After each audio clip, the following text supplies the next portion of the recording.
우리 하나님 말씀 한번 보도록 하겠습니다. 누가복음 2장 1절에서 7절까지 말씀입니다. 누가복음 2장 1절에서 7절까지 말씀입니다.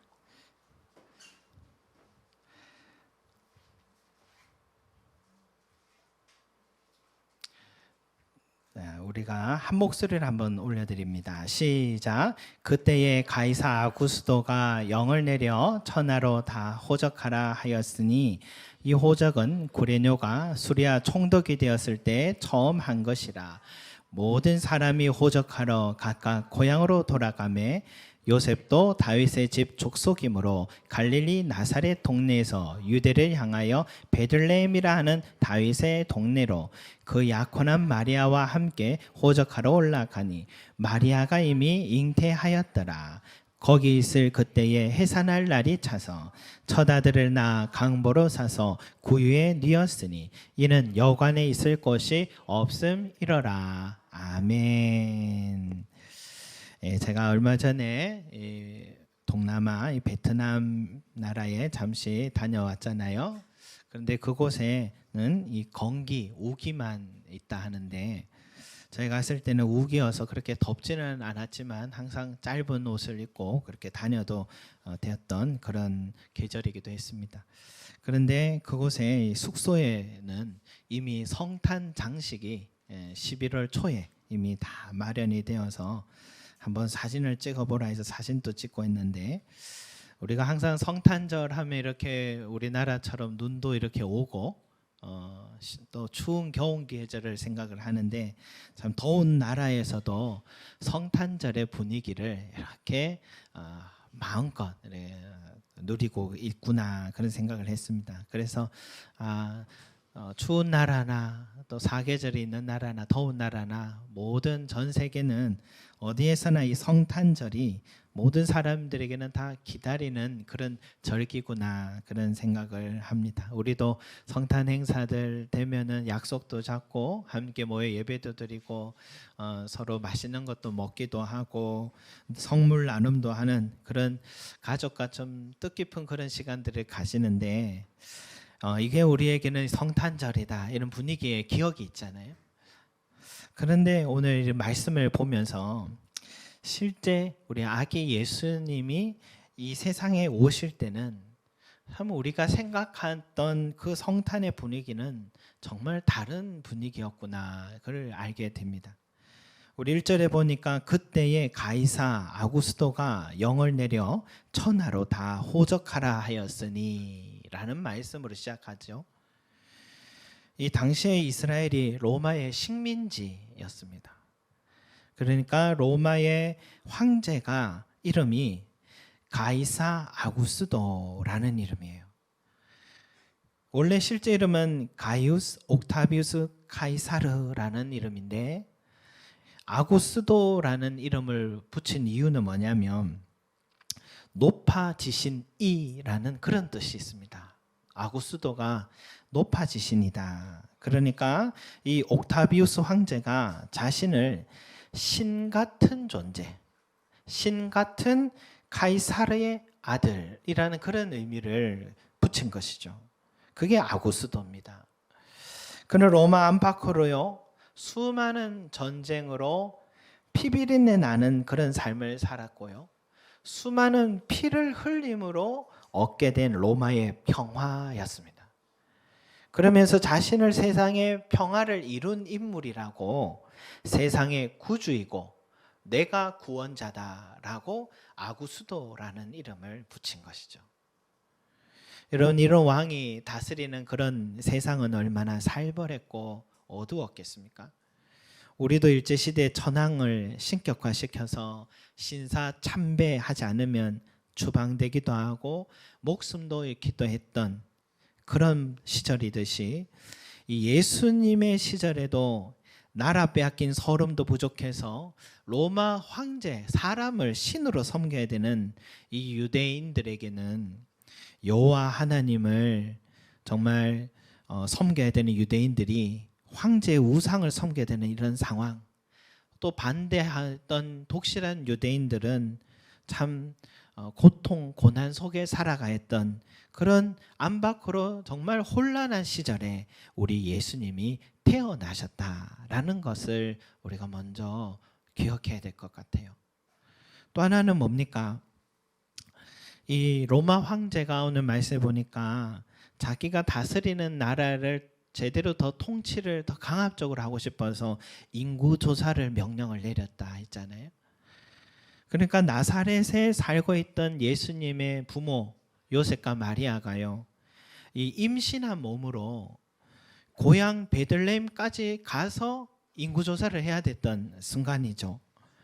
그러니까 부인 마리아가 나귀 한 마리는 타고 갔겠지만 이 먼 길을 임신한 몸으로 내려갔다.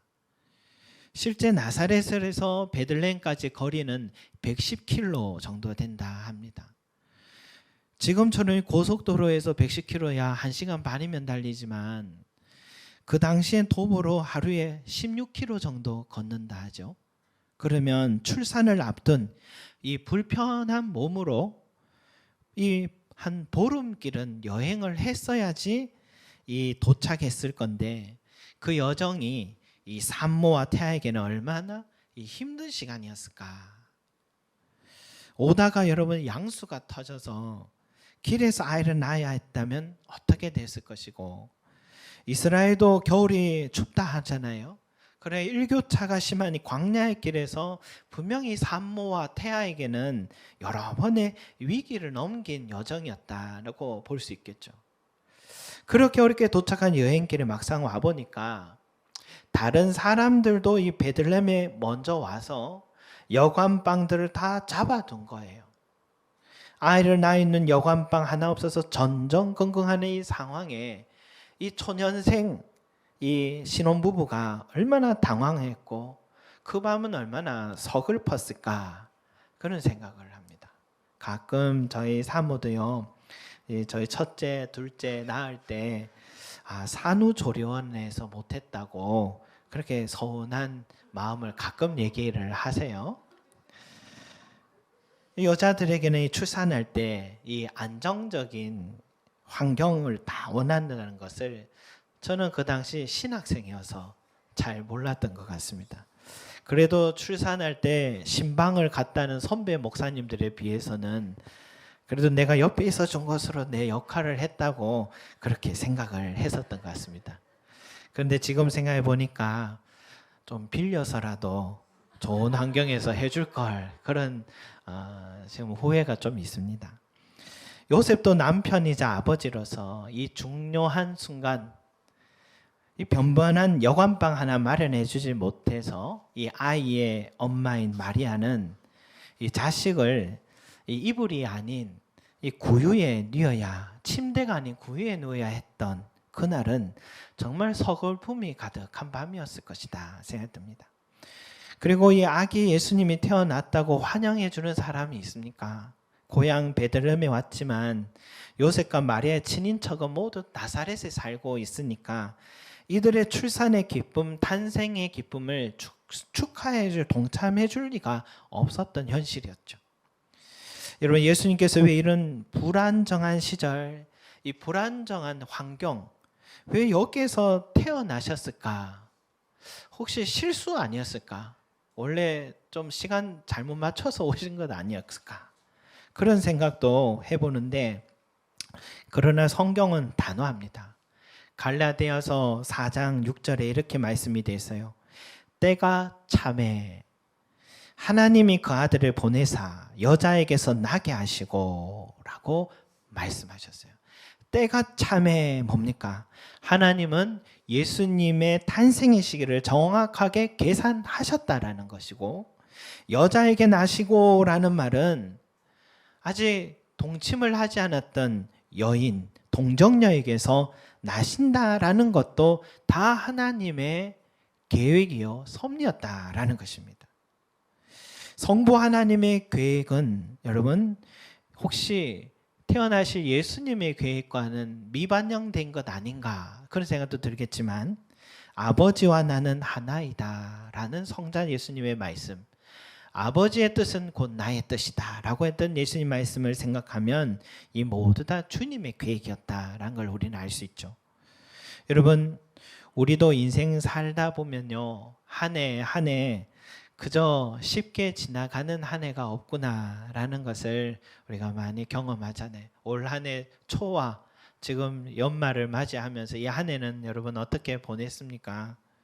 생각지 못한 고난들이 찾아옵니다. 전쟁도 나고요, 여기저기서 전쟁의 소식도 나고, 저렇게 테러가 있고 또 보복 전쟁이 저렇게 끔찍하게 시작됐으리라 아무도 상상을 못했습니다. 우리 개인의 삶에도요, 사랑하는 부모님을 먼저 떠나보냈던 슬픔이 있었죠. 직장과 사업장의 불안정으로 인한 어려움도 있었죠. 건강한 줄만하던 내 몸에 찾아온 적신호도 있었죠. 교회 안에서 함께했던 사람들의 또 함께하지 못하는 과정도 있었죠. 자녀를 기르면서 놀랄 일도 눈물을 흘릴 일도 여러 날 있었지 않습니까? 이런 것들이 다 생각지 못한 인생의 고난이요 서글픔이 아닌가 생각됩니다. 예수님께서 왜 그때 그런 환경에서 이 땅에 오셨는가? 바로 동정해 주기 위해서다. 우리에게 있는 대제사장은 우리의 연약함을 동정하지 못하실 리가 아니요, 모든 일에 우리와 똑같이 시험 받으신 이로되 죄는 없으시니라 말씀하셨어요. 우리만 그런 게 아니라 우리 주님도 똑같이 우리와 같이 시험과 고난을 다 겪으셨기 때문에 이걸 겪으신 분으로서 우리를 이해해 주시고 동정해 주시는 그 주님이시다라는 것입니다. 예수님도 우리가 똑같은 시기와 환경에서 태어나 자라가고 삶을 마치셨기 때문에 우리가 여러분 말하지 않아도 주님은 우리를 이해하십니다. 가난이 무엇인지 아는 분이십니다. 아버지 따라 목수일을 하셨기 때문에 직장 생활의 고충과 일용직 노동의 곤함도 다 이해하시는 분입니다. 또한 자신에 대해서 수근수근 의미하는 사람들로 마음 아팠던 것도 주님이 제일 많이 겪으셨고, 죄 없는데도 죄를 뒤집어 씌워서 당하기도 하셨고, 모욕과 수치심 당하고 십자가에까지도 달리신 우리 주님이시죠. 그러니 웬만한 인생은 주님 앞에서 다 이해 못 받을 사람은 아무도 없는 것이죠. 그러나 여러분, 동정만 하시고 이해만 해주신다고 우리 삶에 무슨 의미가 있겠습니까? 그럴 것 같으면 상담사 찾아가면 되잖아요. 예수님이 상담해주고 공감해주기 위해서만 이 땅에 오신 게 아닙니다. 그런 우리 삶에 주님이 들어오셔서 우리를 건져주시는 구원자가 되시기 위해 이 땅에 오신 것입니다. 여러분, 오늘 말씀에 보니 7절에 첫 아들을 낳아 강보로 싸서 구유에 뉘었으니 이는 여관에 있을 곳이 없음이라 라는 말씀이 있잖아요. 저는 오랫동안 이 말씀 보면서 늘 예수님의 서글픈 생일날을 늘 떠올렸는데, 여관방을 찾아도 여기도 저기도 방이 없는 예수님의 그 형편, 저기 가도 빈 방 없어요, 문전박대 당하시던 주님. 그래서 한 여관 주인이 그러면 저기 마구간 있으니까 저기 가서 아이를 낳으시오 라고 해서 거기서 태어나시고 말구유에서 그렇게 누우셨다라고만 늘 생각했는데, 그런데 한 신학자의 이야기를 듣다 보니까 생각이 좀 달라진 계기가 있었습니다. 바로 우리 한 신학자가 40년 동안 중동에서 살면서 실제 그 현장의 모습이 어떤지 공부를 하시다가 깨닫게 된 내용이 그거예요. 바로 고대 팔레스타인의 집 구조에 대해서 그렇게 연구를 했는데, 실제 지금도 시골에 가면은 그렇게 팔레스타인의 집, 사람들의 집은 이런 형태로 있다고 하는데 한번 보여주시기 바랍니다. 제가 몇 년 전에 성탄절에서도 한번 말씀드렸는데, 여러분 이 팔레스타인의 그 시골집 구조는 바로 이렇습니다. 저기 끝에 마구간이 있고 우리 시골 어땠습니까? 저기 바깥에 화장실 옆에 마구간이 있거나 그렇잖아요. 그런데 팔레스타인은 그렇지 않대요. 마구간과 가족이 기거하는 방이 하나입니다. 같은 지붕이에요. 그래서 이 같은 지붕이 왜냐하면은 양 한 마리가 전 재산과 같이 소중한 자산이기 때문에 따로 두지 않고 함께 생활을 한답니다. 그리고 그 중간에 칸이 하나 있겠죠. 그런데 그 위에 성경 말씀 이런 말씀 있잖아요. 사람이 등불을 켜서 말 아래에 두지 아니하고 등경 위에 두었나니 이러므로 집안 모든 이게 비치느니라 라는 말씀 뭐냐면 바로 마구간과 가족이 기가하는 방 그 사이 위에다가 등불을 올려놔서 이 마구간에 있는 말들과 사람들이 다 한 집안에서 같이 불을 밝히는 그런 구조다라는 것입니다. 여러분 바로 이러한 곳에서 예수님이 태어나신 것입니다. 그리고 지금 구유 보십시오. 구유는 어디 있습니까? 지금 가족이 거하는 방 안에 지금 들어 있습니다.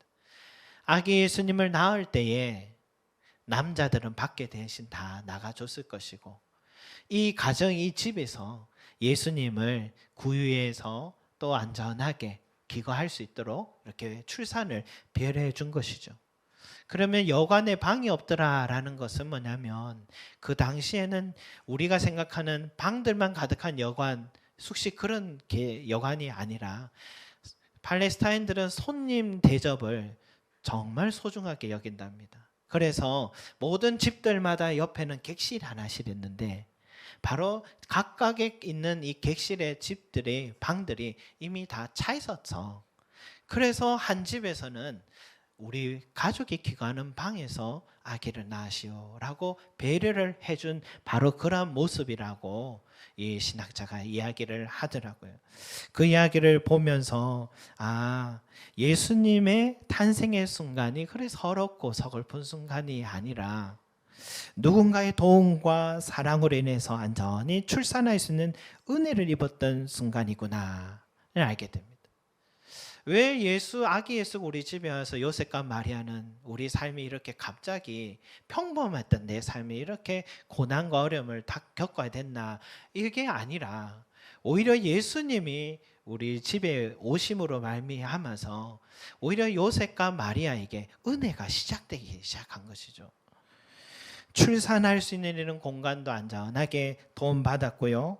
그리고 아무도 이 소식을 모르는데 천사들을 통해서 목자들이 찾아와서 축복해주고 출산을 축복해주고 또 저기 별이 동방박사들을 또 데려와서 이 사람들에게 축복해주는 출산의 기쁨을 축복해주면서 여기에서만 그치는 게 아니라 황금과 유향과 모략이라는 귀한 예물, 왕에게 드리는 이 귀한 예물을 이 가난한 부부에게 드림으로 인해서 또 출산함으로 인해서 왕에게 헤로당에 쫓겨서 망명 생활을 이집트에 해야 됐지만 그러나 망명 생활의 모든 필요한 것에 요긴하게 사용하도록 동방박사들이 준 그 선물은 그들의 삶에 너무나도 요긴하게 사용되었다. 그러니까 오히려 예수님을 모심으로 인해서 은혜가 있었다라는 것을 우리는 알 수 있습니다. 여러분 우리 시대도 마찬가지입니다. 예수님을 내 마음에 내 삶에 모셔서 주일마다 어디 놀러도 못 가고 늘 교회 와야 되잖아요. 교회 봉사도 해야 할 일도 많습니다. 때로는 교회 생활도 뭐 불편한 관계와 어려운 일들도 생깁니다. 술, 담배도 끊어야 되는 이런 분위기 불편할 수 있잖아요. 그리고 주일 성수해야 한다는 이유로 직장 구할 때도 사업장도 수입의 손실도 있을 수 있는 불편함 있잖아요. 그러나 그 모든 불편함들은 작은 불편함이고 우리 삶의 예수님 모심으로 인해 얻게 된 풍성한 은혜는 말할 수 없이 크다라는 것을 우리는 고백할 수밖에 없습니다. 출산할 수 있는 방이 예비되어 있듯이 우리도 이 추운 계절에 가족이 머물 수 있는 집이 있음이 너무 감사하고 천사들이 위험을 말해주고 안전한 곳을 피할 수 있게 했듯이 내 삶의 여러 가지 어려운 위기들, 선택의 순간들이 있었지만 그러나 늘 안전한 곳으로 인도해 주셨던 우리 주님의 은혜를 기억합니다. 그리고 동방박사들은 선물에 망명생활에 요긴했듯이 내가 어디에서 무엇을 하든지 주님이 항상 우리와 함께 하시며 우리의 마음의 위로만 주실 뿐만이 아니라 실제 삶의 필요를 항상 공급해 주셨다라는 점에 있어서 우리는 주님을 모심으로 큰 축복을 누린 자임을 믿으시기 바랍니다. 그런데 여러분, 더 큰 은혜가 뭔지 아십니까? 우리에게 참된 구원자가 되어주셨다는 것입니다. 오늘 누가가요, 왜 예수님의 탄생 시기를 말하면서 공교롭게도 그때의 가이사 아구스도라는 로마 황제 이름을 지금 먼저 거론하고 있는 걸까요? 물론 역사의 시기를 언제 태어나셨다는 걸 말하기 위함도 있겠죠. 그러나 단순히 역사학자로서 지금 누가가 이렇게 기록한 게 아니라 그는 신학자로서 이걸 말하고 싶었던 겁니다. 바로 로마 황제 가이사 아구스도는 자기를 신격화시켰고 자기를 황제요 구원자라고 숭배하도록 칼의 권력으로 참된 구원자라고 숭배하라고 외쳤다 하지만 그러나 바로 그때에 바로 그러한 때에 예수님이 태어나셨다라는 것입니다. 그 말은 뭐냐? 진정한 구원자는 가이사 아구스도 황제가 아니라 예수 그리스도이심을 말하기 위하여서 바로 이렇게 기록했다는 것입니다. 여러분, 가이사 아구스도는 수많은 무고한 생명을 포갑과 피 흘림을 얻음으로 평화를 얻었지만 예수 그리스도는 사랑과 용서, 자기 희생으로 이 세상에 평화를 임하게 하셨습니다. 가이사 아구스도는 자기 자신조차 구원하지 못했지만 예수 그리스도는 자신을 믿는 모든 사람들에게 영원한 천국이라는 선물을 주심으로 참된 구원자가 되심을 바로 사도 누가는 우리에게 말해주고 있는 것입니다. 사랑하는 성도 여러분, 우리 예수님이 이 땅에 오신 뜻을 다시 한번 꼭 마음에 새기시 바랍니다. 삶이 불안정하고 서글프고 한숨 나는 이 세상 살이하는 사람들은 어느 시대나 늘 있고 오늘 우리 시대도 있고 우리 어쩌면 내가 그런 사람일 수 있습니다. 예수님은 그런 사람들을 동정하고 위로해 주시기 위해 이 땅에 오셨다는 것. 왜냐? 자신도 그것을 겪었기 때문입니다. 그런데 동정하실 뿐만이 아니라 요셉과 마리아의 삶에 찾아와 그들의 생명과 삶과 영혼을 구원하신 것처럼 그 후로도 예수님 믿는 모든 사람들의 생명, 삶, 영혼을 구원하시기 위해 이 땅에 오신 분임을 믿으시기 바랍니다. 저와 여러분도 오늘 어떤 형편에 있으시든지 예수님을 마음에 꼭 모시고, 그러면 예수님은 여러분의 모든 삶의 형편을 이해하시고 동정하시며 실제적인 도움과 삶의 필요를 채워주심을 믿으시기 바랍니다. 더불어서 모든 사람에게는 다 불안이 있는데 그것은 심리적인 불안이 아니라 영적인 불안인데 죽음 이후의 영원한 삶의 문제에 대한 그 불안이 다 있습니다. 상처를 얻은 인생에서 더욱 그런데요. 그러나 예수님은 자기 몸을 희생하셔서 대속의 제물이 되셔서 우리의 모든 죄를 깨끗게 하심으로 그를 믿는 모든 사람들 누구든지 영원한 생명을 얻게 하신 구원자로 오셨습니다. 그 예수님을 늘 바라보며 내 마음에 모시는 복된 성탄절이 되시기를 간절히 소망합니다. 기도드리겠습니다. 사랑과 은혜가 많으신 우리 아버지 하나님, 가이사 아구스도 그가 통치할 때에 예수님 정말 안 밖으로 나라는 혼란했고 또한 가난한 가정에 태어나셔서 정말 어떻게 해야 될지 알지 못하고 자기 자신도 지킬 수 없는 그러한 몸으로 태어나신 주여, 우리는 그 순간 왜 그렇게 태어나신지 이해할 수 없었으나 바로 서글픈 삶과 고난 속에 살아가고 있는 이 시대에 우리들을 향하여서 동정해 주기 위해서, 위로해 주기 위해서 바로 그때 오셨다는 것 하나님 감사드립니다.